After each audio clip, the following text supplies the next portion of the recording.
It sounds like your market is starting to stabilize a bit. I mean, it's really, yeah. Okay. All right, I'm going to try really hard here. And if I mispronounce your name, Miss Davis, you just correct me. Is it Wandrika or Wandrikwa?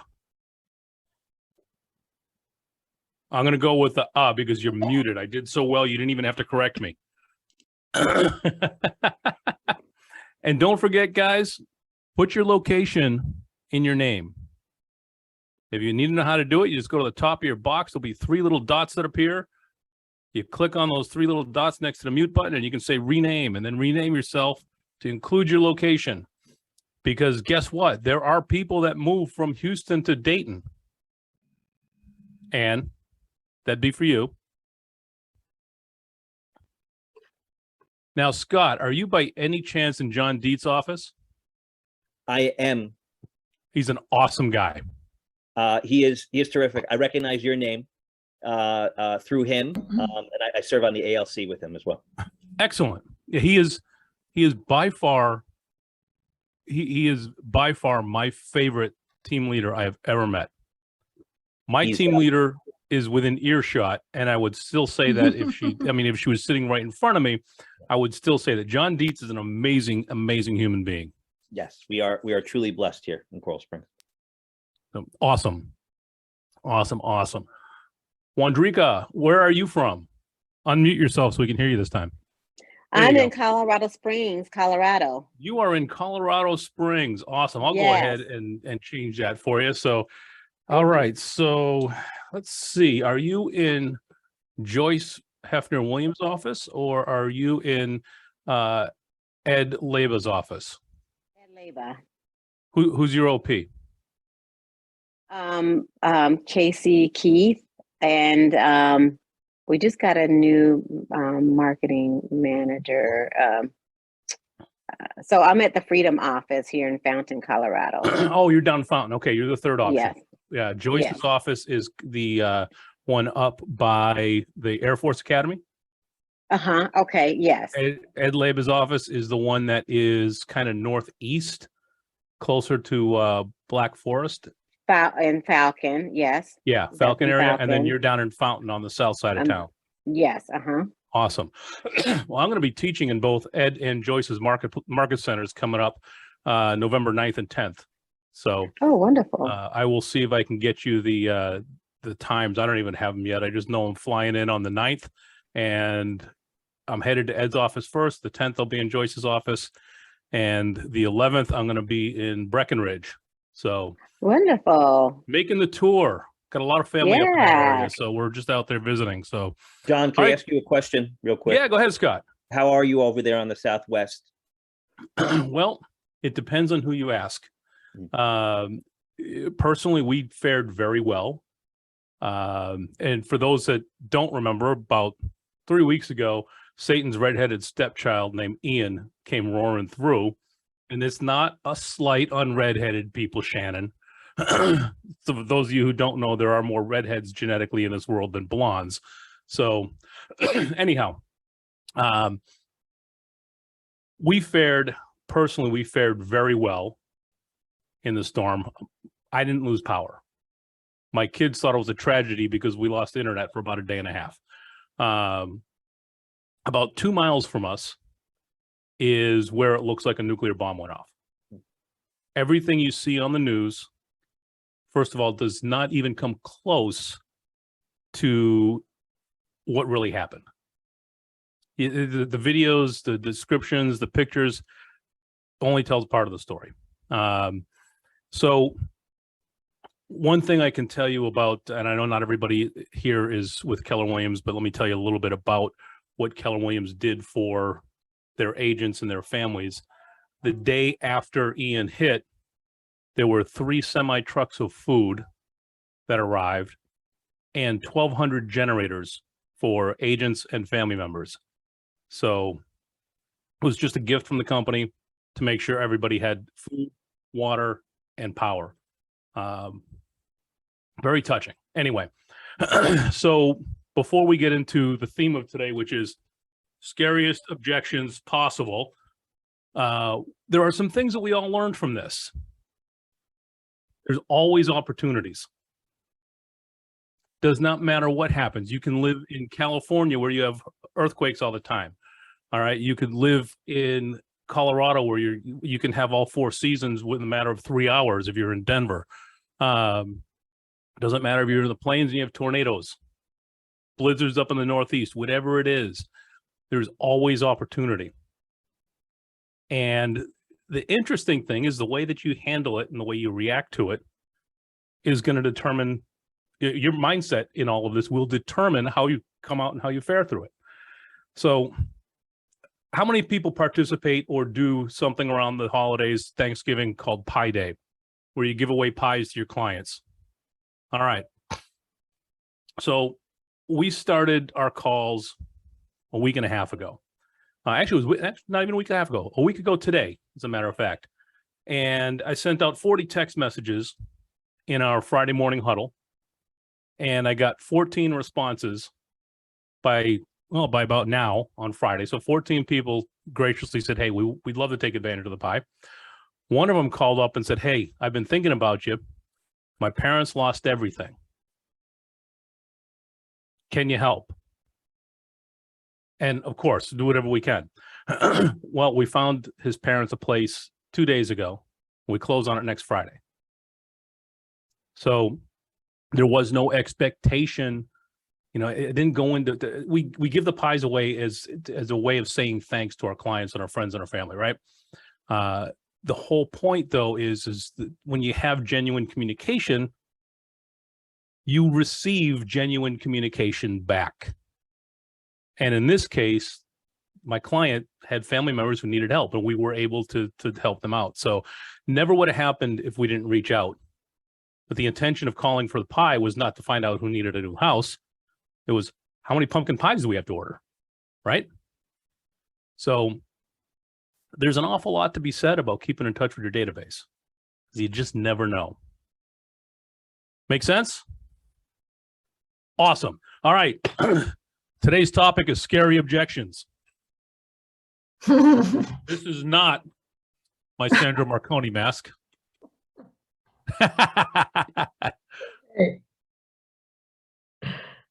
She is going to hit me next time I see her. No. Yes. What is the scariest thing you guys are seeing out there or hearing out there? I think it's uncertainty. Scariest thing. Awesome. So Yael, are you able to put your camera on? If you give me a minute, I could. Okay, no problem. Yo, you know Denny's rule. That's okay. So uncertainty. Awesome. I love that. Who else has heard uncertainty? Not so much uncertainty, but I'm seeing tons of articles that housing prices are going to be 50% less in the next year from all these experts.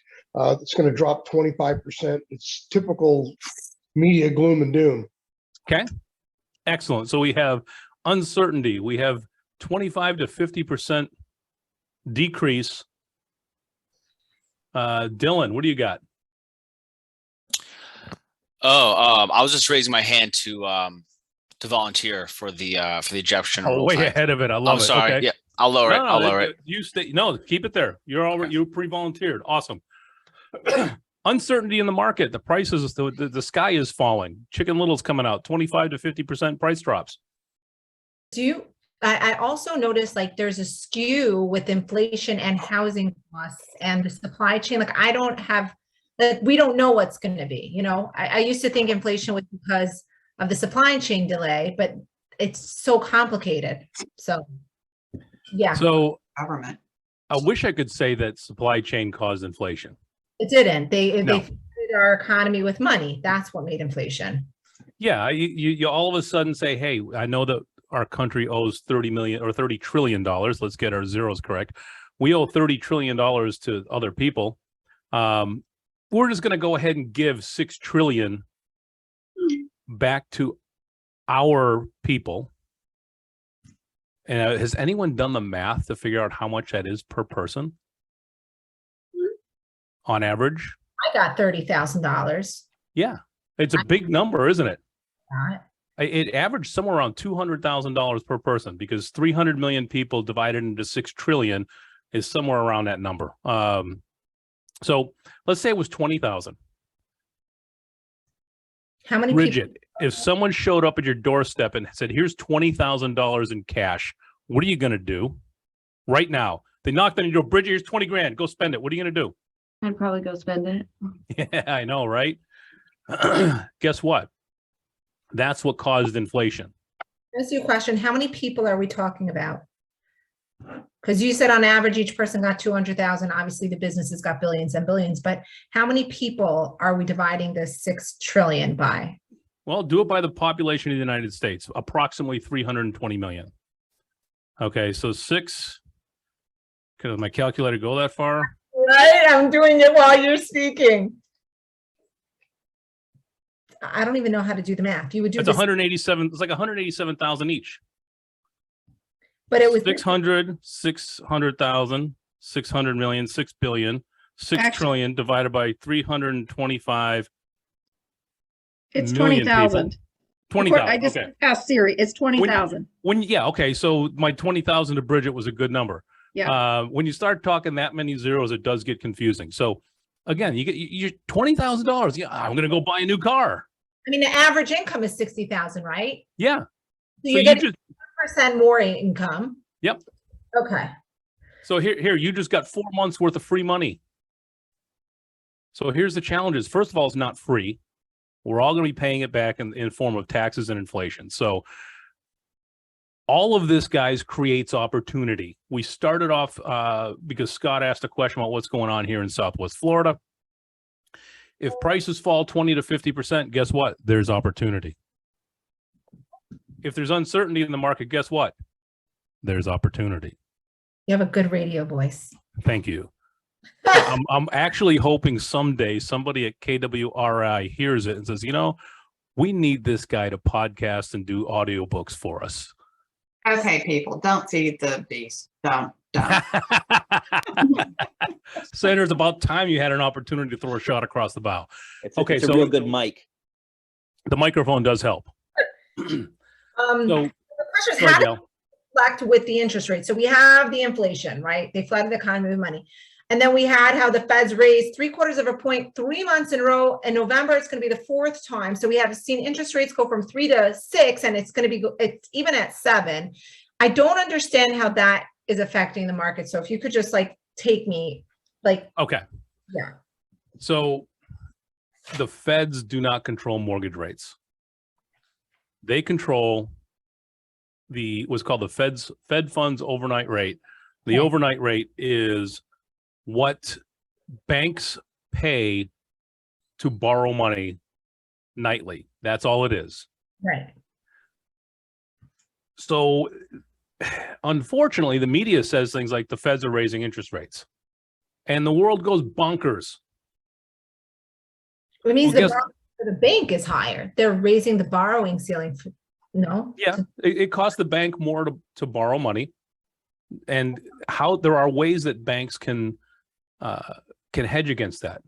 The more cash the banks have on hand, the more they can lend and at favorable rates. So, for instance, does anyone out here own investment property? All right. How'd you like to get a fixed rate right now on a package of 5 properties at 4.8%? Would that be a good deal? Yeah. Awesome. Guess what? It's there today. Who's doing those programs? Local community banks who are flush with cash. My former OP, who's a good friend of mine, has 5 properties that he's closing on in a portfolio loan at 4.8%.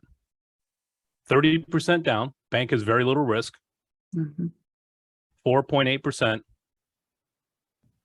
And they're only paying out 1%, 1.5% on a CD. So they're making 3.5% on. That's a pretty good gig. Right?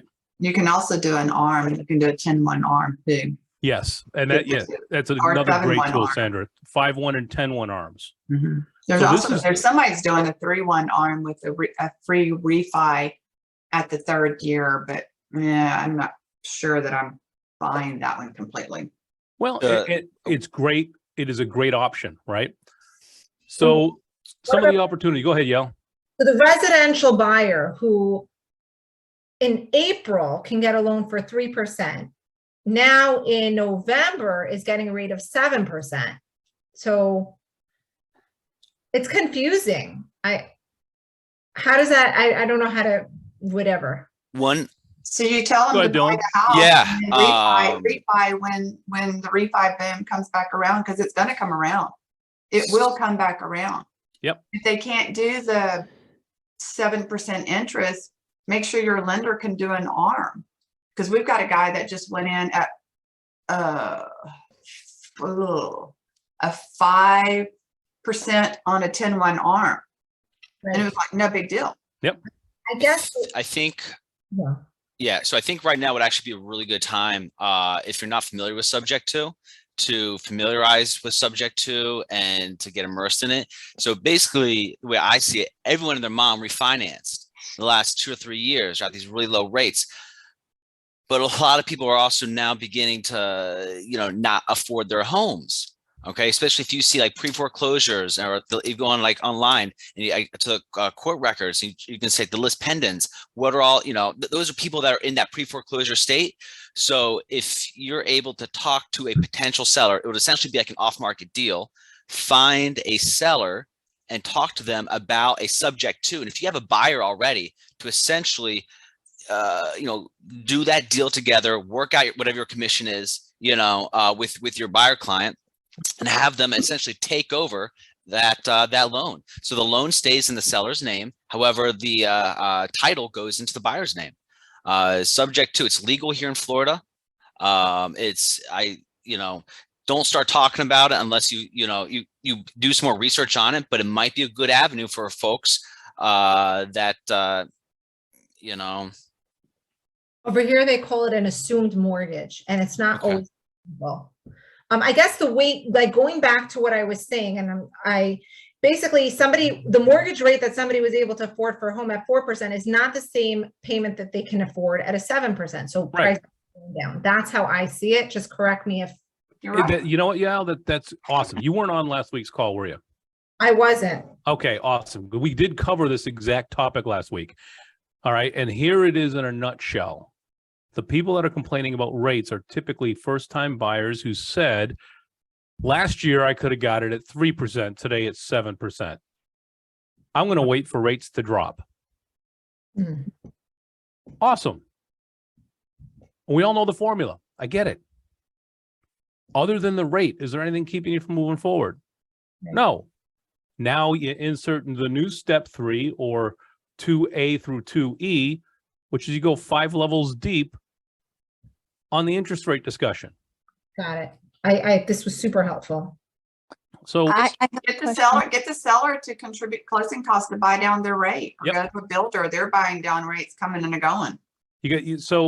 and it's a wonderful tool, and there's a few of those up in the chat, and one of them Sandra just mentioned there. Now, keep in mind, you want to find out everything you can first. Okay. So typically, first-time buyers or second-time buyers are the ones that have most of the rate concerns. So do you own now or are you renting? I'm renting. Okay. What's your rent payment? Find out what the rent payment is. How much do you think your mortgage payment is going to be? Not what is your mortgage, how much do you think it's going to be? Makes them think. And then you can show them that their mortgage payment, in most markets that I've talked to, mortgage payments are still cheaper than rent. Not including tax deductions and benefits or anything like that, not including equity built, cash out of pocket right now, rents are still more expensive than owning. So, JC, I believe that was you, James, that put up in there, I have a house for 3%. Why should I sell it and buy a house with an interest rate of 7%? You don't ever sell that home. Yeah. 99.9% of the time, you will never sell that home. I have one of those. I'm never selling that home. Why? The rent I can get for my house is more than 2 times my mortgage payment. That's the beauty of what happened in the past couple of years for the people in that exact situation. They bought their house, it's doubled in value. Inflation has caused the mortgage payment to drop. So in 2019 dollars, which is when I bought my house, 2019 dollars, my payment of $2,700 today has been depreciated down to about $2,000 a month. And rent is $6,500 now. When I bought the house, it was $3,000. So Could- why would I ever sell it? Never. Okay, I agree. Could you break down the math for my property, please? Sure. Which part of it?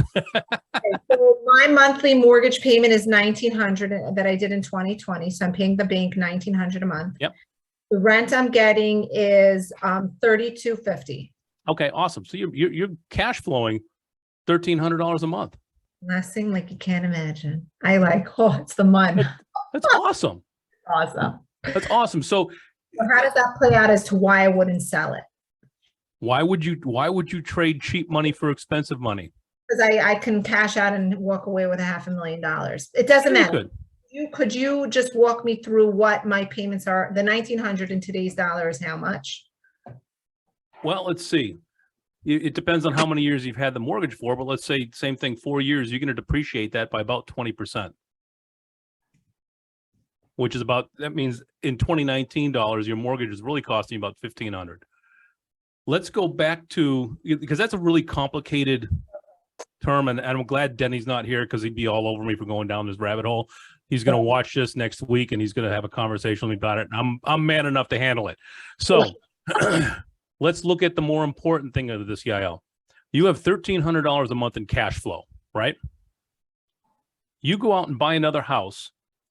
How does the bank look at your rent versus your income? If I go out and buy another house without selling this house, Yeah, you're keeping this house. You're going to rent it for $3,200 a month. I'm actually raising the rent to 36. I feel like I'm Good. I love $3,600. We're raising it to $3,600. Mhm. What is the bank gonna, is that $3,600 a month in income, or essentially is that $44,000 a year in income, or does the bank look at that number differently? Well, as my income, the bank will look at it as 36 minus 19. So they'll say that I'm making 17 times 12. They're saying you're making $20,000 in income. And if you're calculating it that way, you would be incorrect. Okay, so correct me. The bank is going to look at that $3,600 a month in rent, multiply that by 75%, which is how much? 3,600 times 75% is 2,700. So they're going to say that you have $2,700 available for direct reduction of debt. How much is your mortgage payment? 1,900, Okay, so subtract 1,900 from 2,700. What do you have left? 800, How much is your car payment? 0. How about any other bills? My like monthly expenses or my, Bills that you owe money on, not revolving like electric. Is your mortgage your only debt? I have only debt is mortgage. Okay, so when you go to a bank to qualify, not only do they just completely ignore the mortgage on that house, your income has gone up by $10,000 a year. From the bank's perspective. The mortgage will not count against your debt to income ratio. Got it, because it says, though I'm making income. Yep. 75% of your rental income goes as a direct reduction of debt. So if you went out and had, let's say you bought a BMW M6 and your payment, 6 years ago when you could still get it for $800 a month,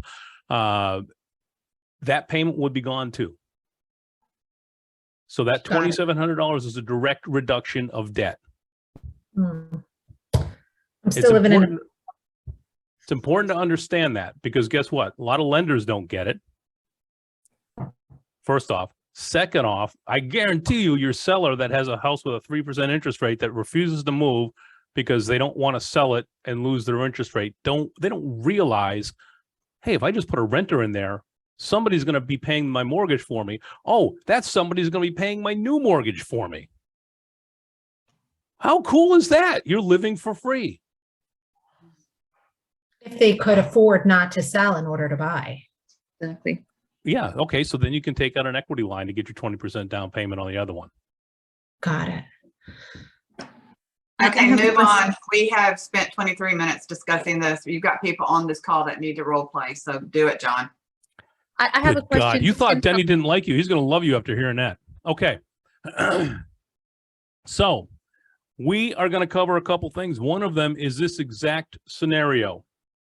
All right, so Dylan, you're gonna be the agent. Yael is going to be, Oh, I took too much time. You have to let the other people have a turn. no, I don't. Okay. So Dylan, I want you to be the agent. You're going to have the discussion with Yael about interest rates. She is the buyer who is concerned right now because interest rates last year were 3%. Today they're 7%. Okay. And you're face to face at a coffee shop. Ready, set, go.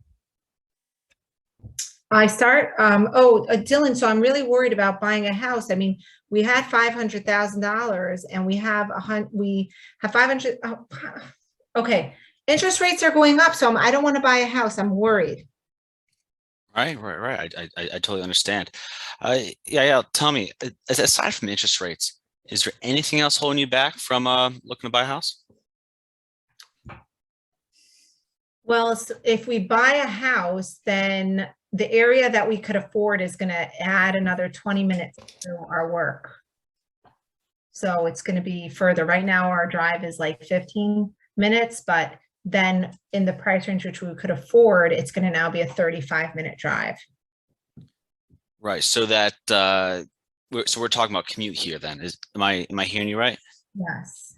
Okay. So aside from interest rates and aside from a possible increase in commute, anything else holding you back? I'm worried about affording it.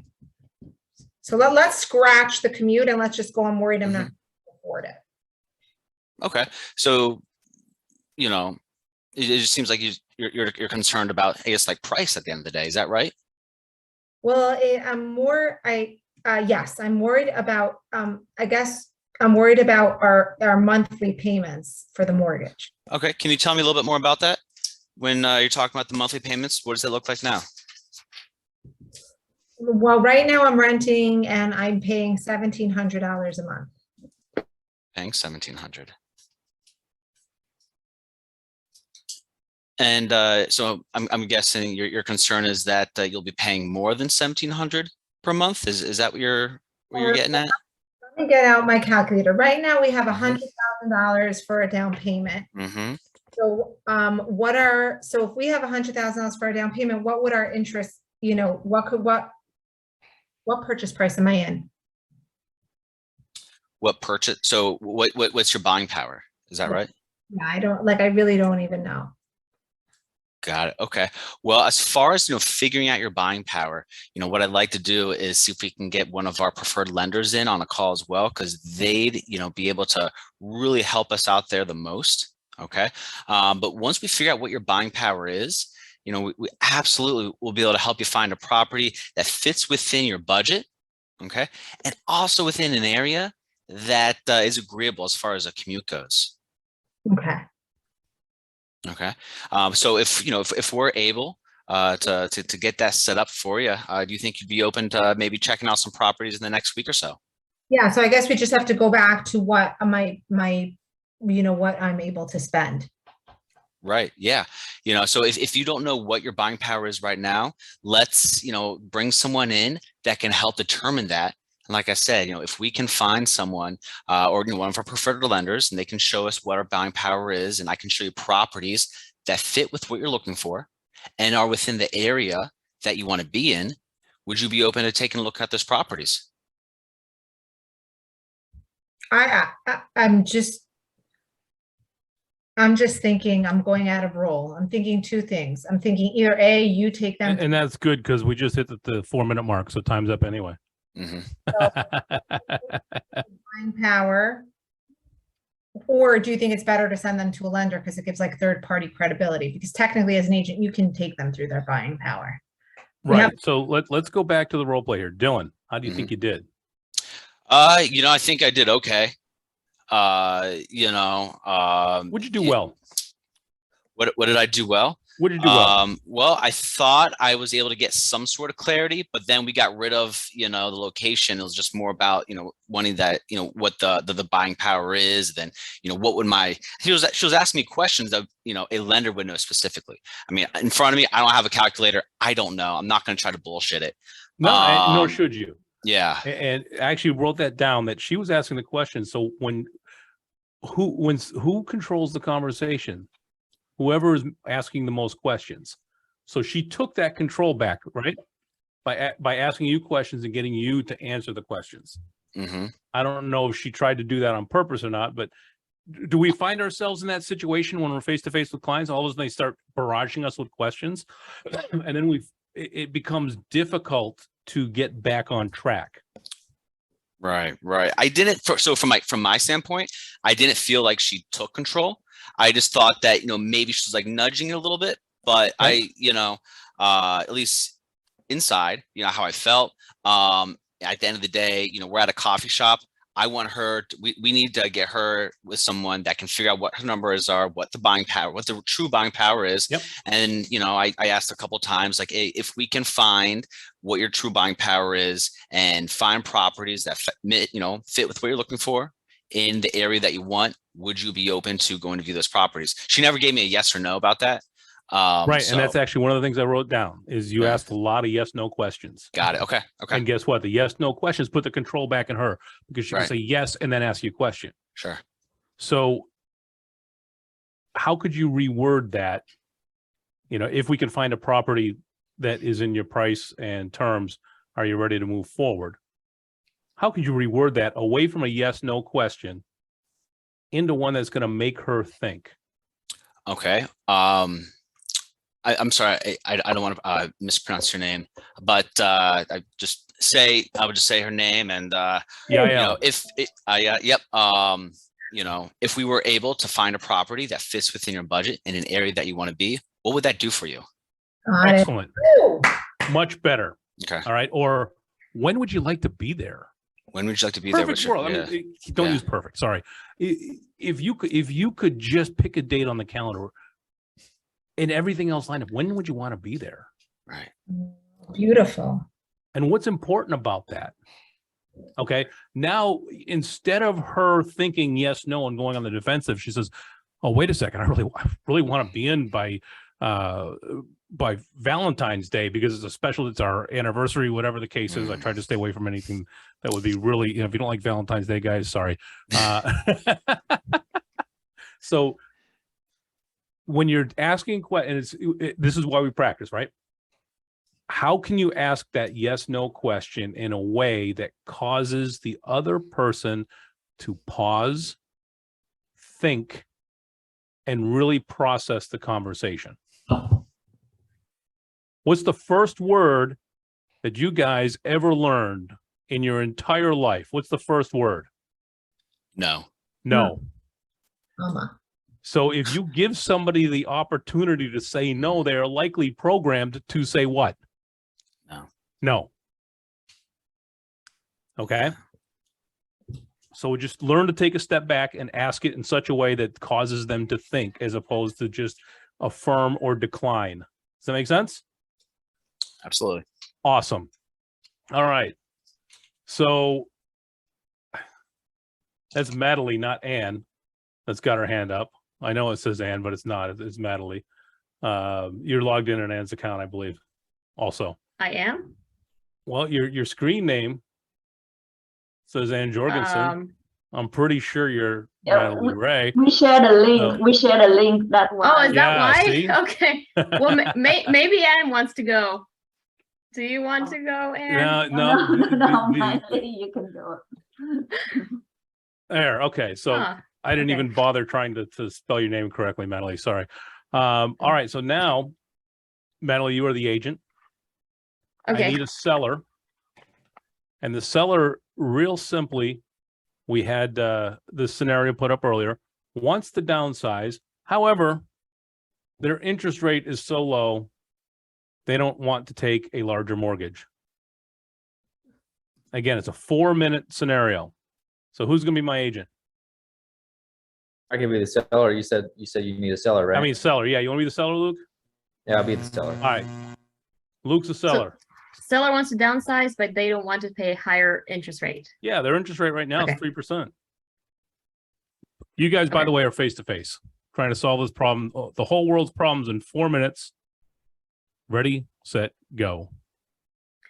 So Luke, other than the interest rates being high, is there any other reason why you wouldn't sell your house right now? No, I would say no. That's pretty much the only reason. I just wanted to make sure that I'm not increasing my payment. But in fact, part of the reason we're downsizing is to get a lower payment. Our kids are out of the house now, so obviously that's a reason why we want to downsize as well. But it's kind of unfortunate for me to think that we would literally downsize and our payments like the same or a little more. Okay. So just to make sure I got this right, you want to downsize not only because now your kids have left, but also because you want to lower your payment. Yeah, like I just kind of thought like, oh, okay, kids are gonna be out, we get a nice lower payment, we can do more stuff, my wife and I. But I don't Okay, know. I get What do you that. think? Do you think it's gonna be I lower? think there's a potential for it because now we're talking about a lower purchase price. And even though the interest rates have gone up, there is potential to match as close as possible to what you currently are paying. But let me ask you this: if you were to move, where would you go? Oh, we like the area, so anywhere around here, as long as it's like we have a 4-bedroom, so like a 2 or a 3-bedroom would be fine with us. We're cool. Okay. And when would you want to be there by? Next year or something or less would be great. No huge rush. Next year. Okay. Within the next year. I mean, obviously, we're meeting today because I wanted to kind of see my options. So, I mean, I don't know. I mean, if how could we figure out if my payment would be lower than what it is now? Well, I think the first step would be to talk to a lender, and I can definitely put you with some of our lender partners because money talks. So once you have a breakdown of what that looks like from a financial standpoint, I think you'll feel more comfortable with moving forward and starting to look for houses.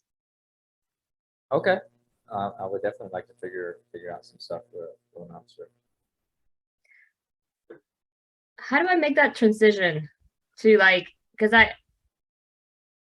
I'm trying to question based, Mhm. right? And I feel like I'm just talking, like I'm telling him information, but it's not question. You are telling, you're correct. All right. I'm going to go ahead and stop the timer here. You're telling as opposed to asking. And when does that generally happen? When do we start talking instead of questioning? When I ask all the questions. When you ask all the questions or when we're at a loss, right? Mm-hmm. Okay. So, Madeline, you did a great job of getting Luke to think that there was an opportunity now. How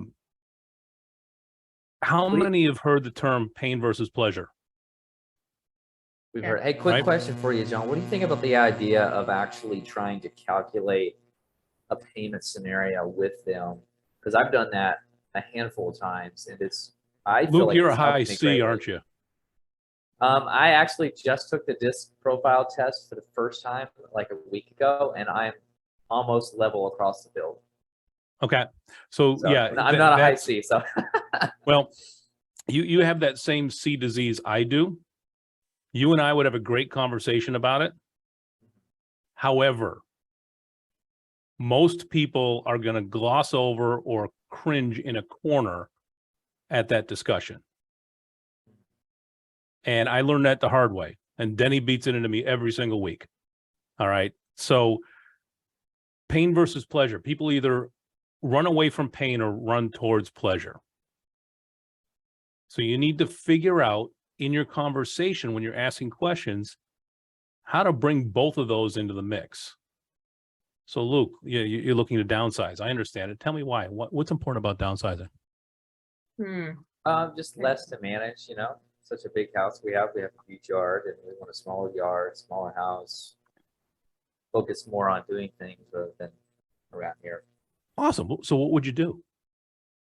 What type We of things take are you more- we referring to? take more trips. We take more trips, around the country or whatever.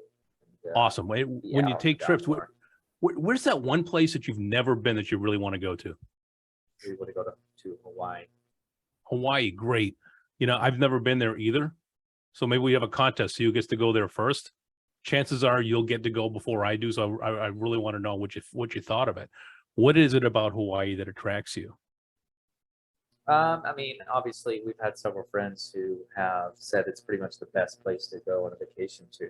Obviously, the islands, the ocean. Mm-hmm. There's a lot of activities to do there, places to see. Okay. So now, out of script for a second, guys, out of role play. I just went 4 deep Wow. on why downsizing. I literally I was noticing how I was like, gosh, is he just trying to build rapport? But it was a lot. I thought it was a lot of rapport, but it was really 4 layers deep. Four layers deep on what's he's going to do. More time, right? So now you can throw out what's called a trial close. And the one I like to use a lot is if I could, would you? Or if you could, would you? And it might sound something like this. You know, what would it look like if you could downsize and increase your family's wealth without adversely affecting your cash flow? That would be amazing. That'd be great. Would you like to hear how it might happen? Sure. Okay. Absolutely. And that's where we go into, and this is why, guys, skill set market. This is not last year. If you have a mirror and you can fog it, those days are done. Okay. This is where you go into, you know, Luke, remind me, what's your mortgage payment again right now? We're sitting at about 2,000.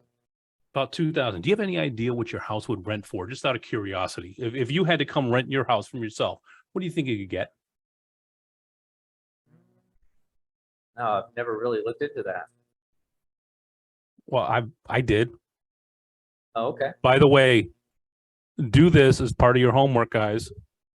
Every listing appointment, know the rental market. Know it. So Luke, would it surprise you to know you can get $3,500 a month? Dang. That'd be amazing. What would you do with the $1,500? How quickly could you get to Hawaii at that point? Shoot, we could go in a couple months. So now off script again. You see how now that we took them right to we took them to the point of the pleasure of I want to go to Hawaii. That's my bucket list. Now I can get there quicker. Logic, which is what Luke and I were talking about in the beginning. Do you break down numbers? Logic makes you think. What makes you act, guys? Emotions. Emotion, right? Now he's emotionally tied into, God, I can get to Hawaii in a couple months. So then So why were you bringing up the rental market if he's trying to sell it to downsize? Because maybe selling is not the right thing for him to do. Maybe renting his house out and buying the house that he needs is the right thing to do. Oh, I thought he needed to sell in order to buy. He thinks he needs to sell in order to buy.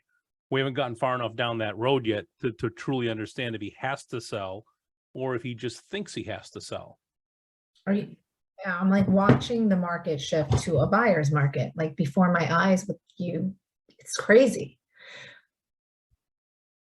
Does anyone else sit in a market where rentals are in short supply? I'm finding the rents are too high. People can't pay the rents. So Well, I you just can't pay the mortgage either. So what's it going to be? short sale season. So you go into your conversations with a complete blank slate. Seller says, I have to sell my house. Awesome. Maybe. I need the money for a down payment. Maybe. Until you know the what and the why behind their reason for calling you to their house in the first place, you don't know because they may not know. And then the conversation with Luke could go something like this. You know, Luke, that $1,500 a month would go a long way towards the new mortgage on your next place, wouldn't it? But So if you had somebody renting your house for $3,500 a month, your new mortgage was only $1,000.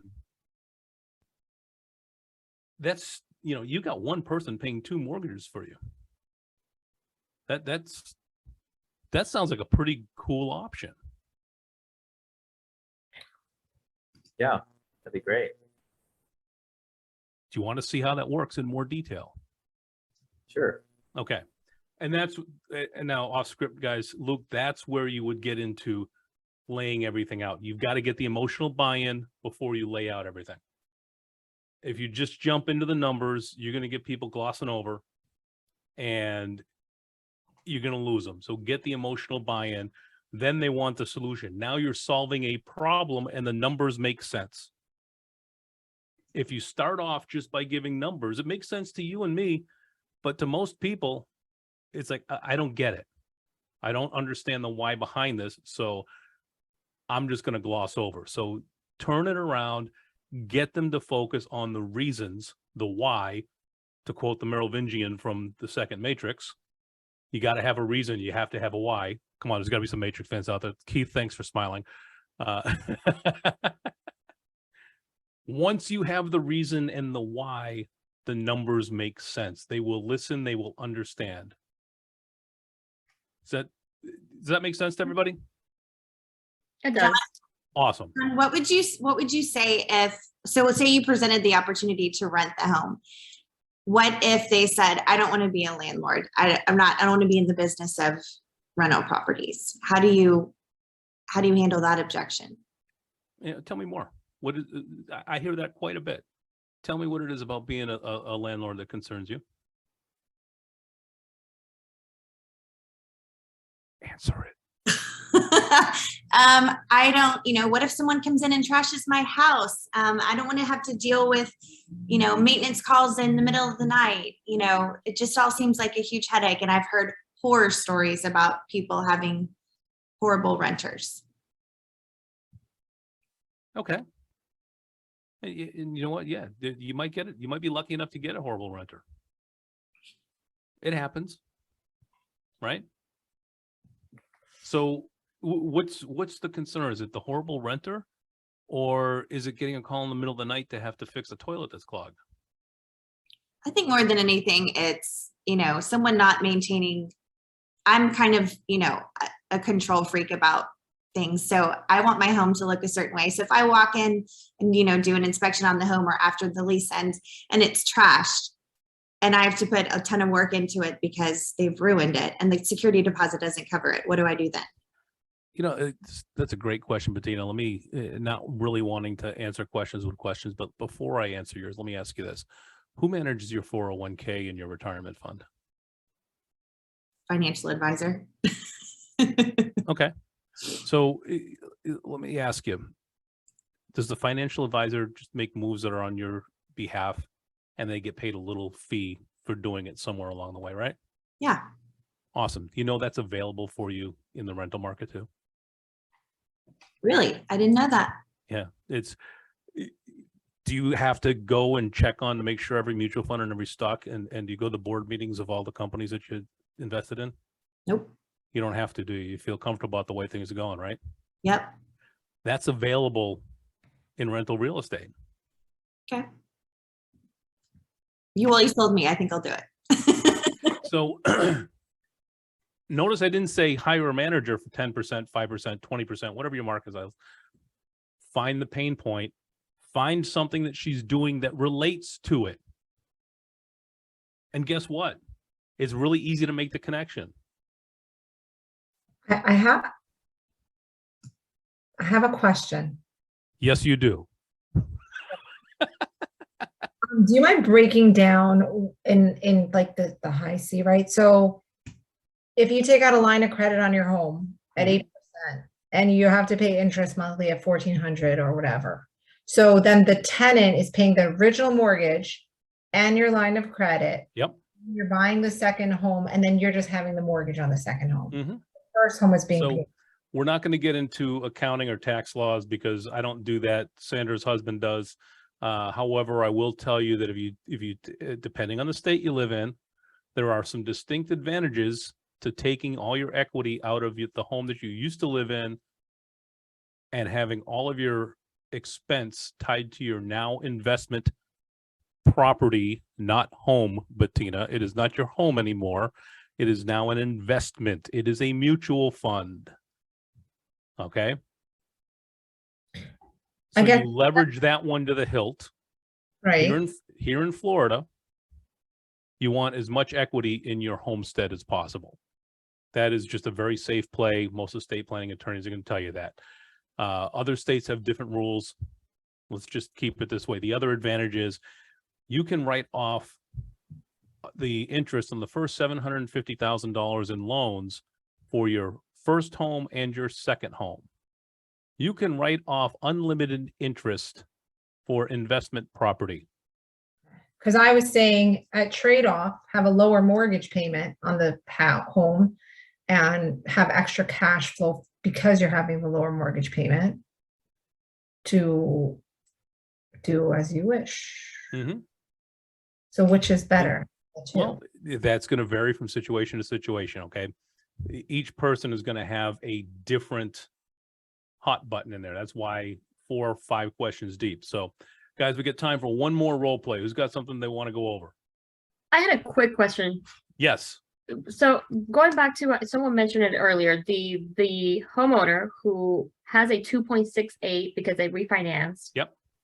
But now they want to buy, Mm-hmm. you know, right? So how do you overcome that? Can we hear somebody role play that? Like what are the objections?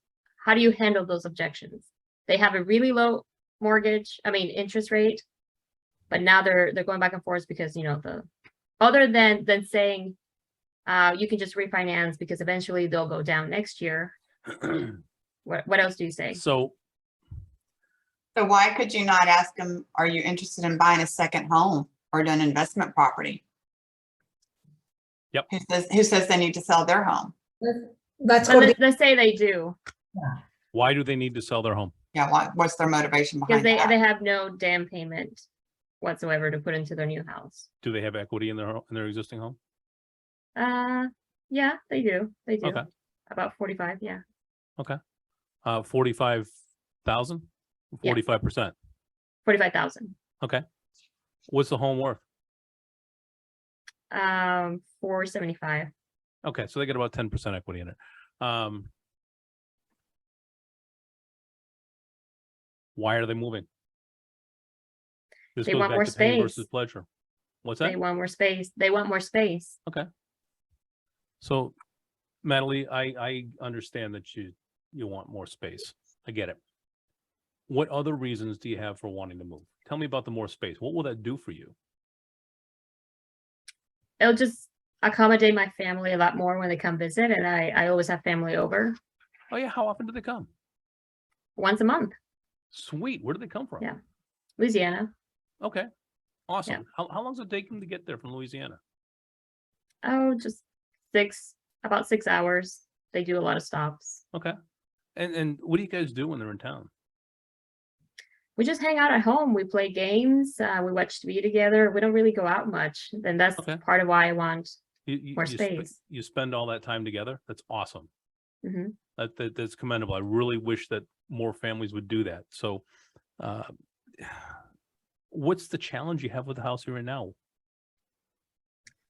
We're short of 2 rooms. We just have a 3-bedroom, and I would like at least 4 plus a game room and a studio. That's the other Okay. thing too. My husband and I both work at home, so we're tired of sharing the same space.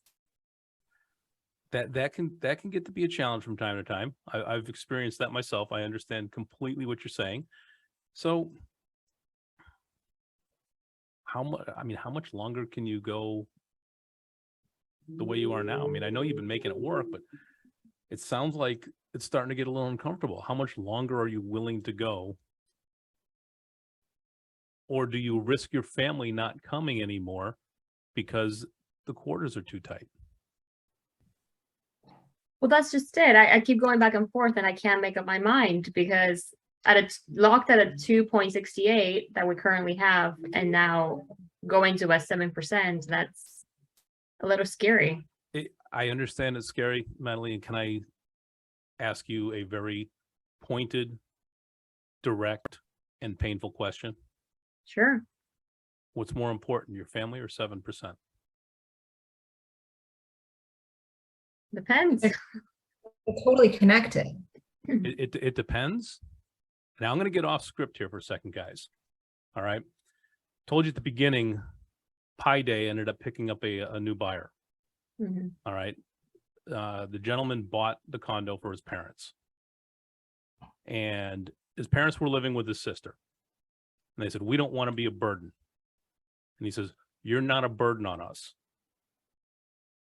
And they said back to him, I'm listening to this conversation. They said back to him, said, well, yeah, we are. And it's going to bother you at some point. And he says, well, what's that say about you, about how you raised us, if we're upset that you get to live with us?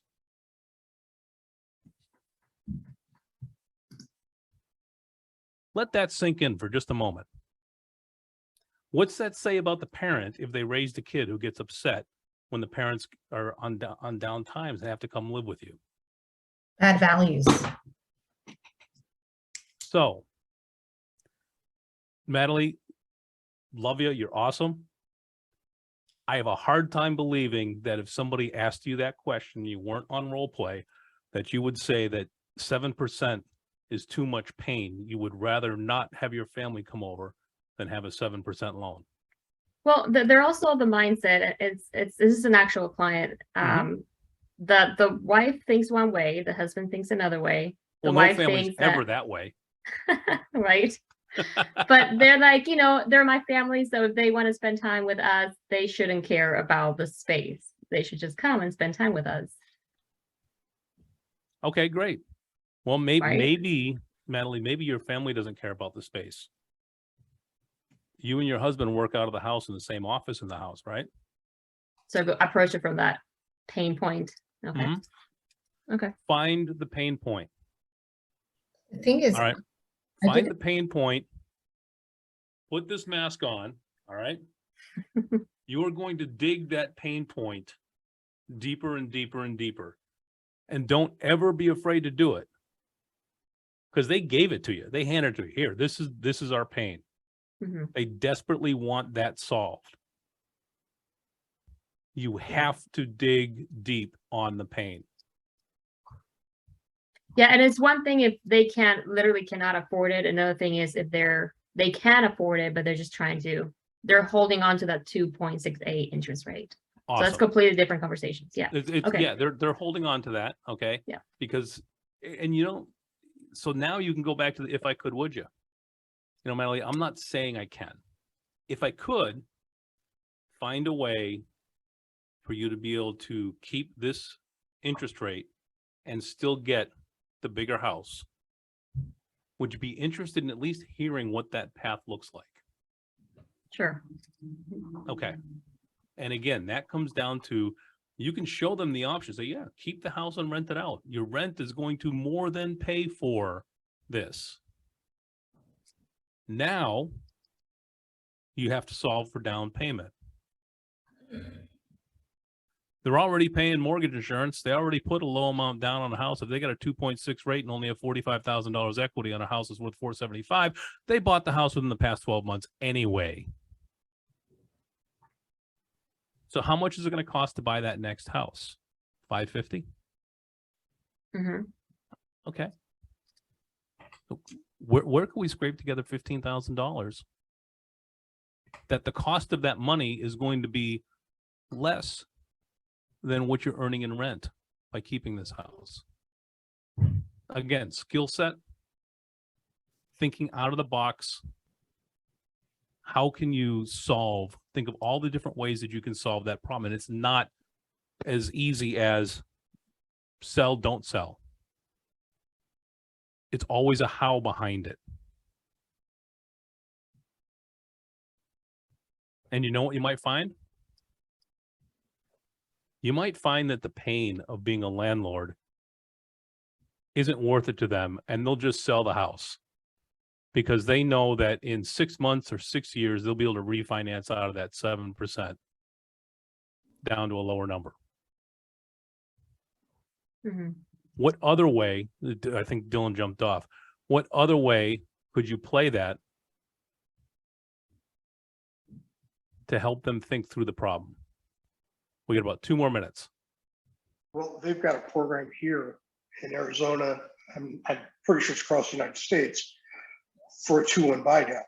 Yep. So if your interest rate's 7% and you get that 2-1 buy down, they're now paying 5 for a year. And there's a good possibility within that year that the interest rate will go down to closer to 5. Mhm. They can refi and get them closer to their number. Yep. Exactly. And yeah, that was covered at the beginning, Gil. I think you might have popped off for a minute at that point. But yeah, it's great. It's a great reminder. The 2-1 buy down is absolutely an option. The 5-1 arm or the 10-1 arm Yeah. are great options. Yep. In Texas, besides that, we also have assumed interest, assumed mortgage, where we can negotiate with the seller to assume the interest if they have interest of lower interest than 7% right now. And if the bank allow, then you can assume of whatever Yep. rate they are in. There are options, guys. It's going to take some thinking. It's going to take some practice, and it's going to take some brainstorming.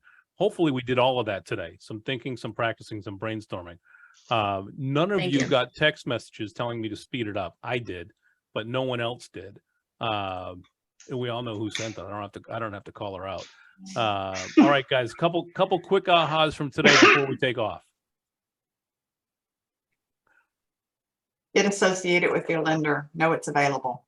Absolutely. Get with your lenders and know what's available. And you know what?